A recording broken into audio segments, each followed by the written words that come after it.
শুধু যে টাকা দিয়েই দামি দামি জিনিস কিনে ঘর সাজাতে হবে এমনটা কিন্তু নয়। কাছে কিছুটা সময় এবং সামান্য কিছু জিনিস দিয়েই তৈরি করা যায় বিভিন্ন সুন্দর সুন্দর জিনিস।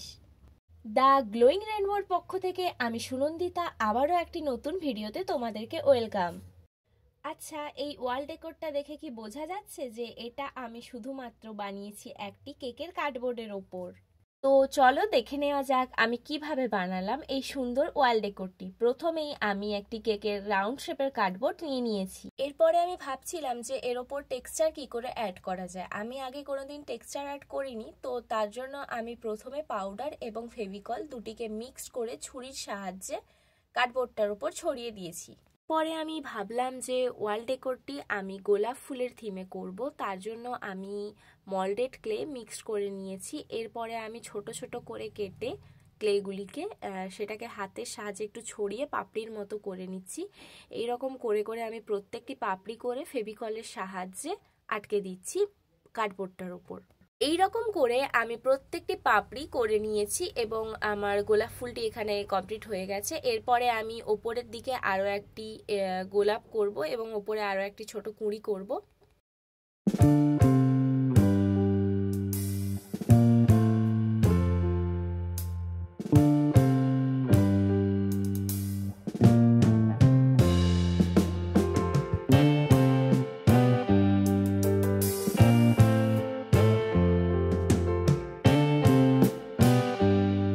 এরপরে আমি ডালপালাগুলিকে করে নেওয়ার পরে আমি এখানে পাতাগুলি যাতে রিয়েলিস্টিক লাগে তার জন্য আমি গোলাপের পাতা এনেছিলাম, তো সেটার ছাপটা আমি ক্লের মধ্যে নিয়ে নিয়েছি। ক্লেটাকে পাতার শেপে প্রথমে করে নিয়েছি, তারপরে আমি পাতাটাকে ছাপ দিয়ে সেটাকে ফেভিকলের সাহায্যে কার্ডবোর্ডের উপর আটকে দিয়েছি। এরপরে আমি আরও অনেকগুলি পাতা করে নিয়েছি এবং সেগুলিকে আমি ফেভিকলের সাহায্যে এই কার্ডবোর্ডটার উপর আটকে দিয়েছি। এইভাবে আমি পুরো কাজটা হয়ে যাওয়ার পরে কিছুটা সময় রেখে দিয়েছিলাম কাজটি শুকনো হয়ে যাওয়ার জন্য। এরপরে শুকনো হয়ে গেলে আমি এখানে কালার করব। আমি এখানে কালারের সেটটা দুটি কালারে রেখেছি, ভেতরের দিকটা একটু হলুদ টাইপের এবং বাইরের দিকটা একটু পিঙ্ক টাইপের। তার জন্য আমি প্রথমে কিছুটা ভেতরের দিকে হলুদ কালার এবং সাদা কালার দুটিকে মিক্সড করে একটু হালকা হলুদ সেট করে নিয়েছি, যেটা আমি কুড়িটার ভেতরের দিকে কালারটা করছি। প্রত্যেকটা কুড়িতে করে নিচ্ছি কারণ কালারটা যেহেতু একই রকম হবে, নইলে কালারটা পরে করলে তখন শেডটা চেঞ্জ হয়ে যেতে পারে। এরকম করে আমি প্রত্যেকটা কালার করে নিয়েছি এবং এরপরে বাইরের দিকটাতে আমি করে নিচ্ছি পিঙ্ক কালার। পিঙ্ক কালারটি করার জন্য আমি এখানে সাদা এবং লাল দুটি কালার মিক্সড করে আমি পিঙ্কের এই শেডটি তৈরি করেছি, যেটা আমি করে নিচ্ছি।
এরপরে প্রত্যেকটা ফুলে কালার হয়ে যাওয়ার পরে আমি এখানে গোলাপের যেই ডালটা করেছি সেটাতে কালার করে নিচ্ছি। কালার করার জন্য আমি সবুজের একটি শেড ব্যবহার করেছি এবং প্রত্যেকটিতে পাতাতে আমি কালার করার জন্য হলুদ এবং সবুজের বিভিন্ন শেড এবং ব্রাউন কালারও ব্যবহার করেছি।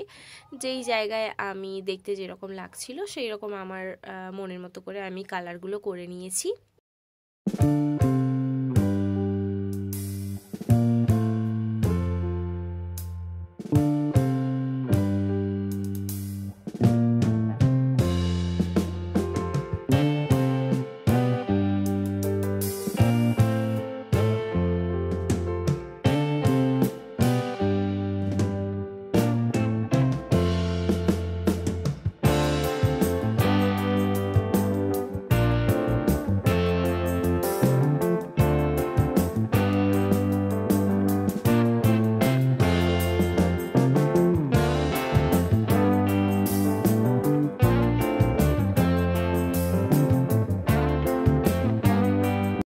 আজকের পুরো কাজটিতে কালার হয়ে যাওয়ার পরে আজকে না করা আমার এই ওয়াল ডেকোরটি তোমাদের কেমন লাগলো অবশ্যই কমেন্ট করে জানিও, এবং আমার এই ভিডিওটি যদি তোমাদের ভালো লেগে থাকে তাহলে একটি লাইক করে দিয়ে পাশে থেকো।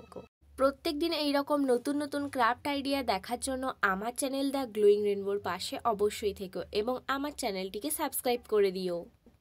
আজকের মতো এতটুকুই। Thanks for watching.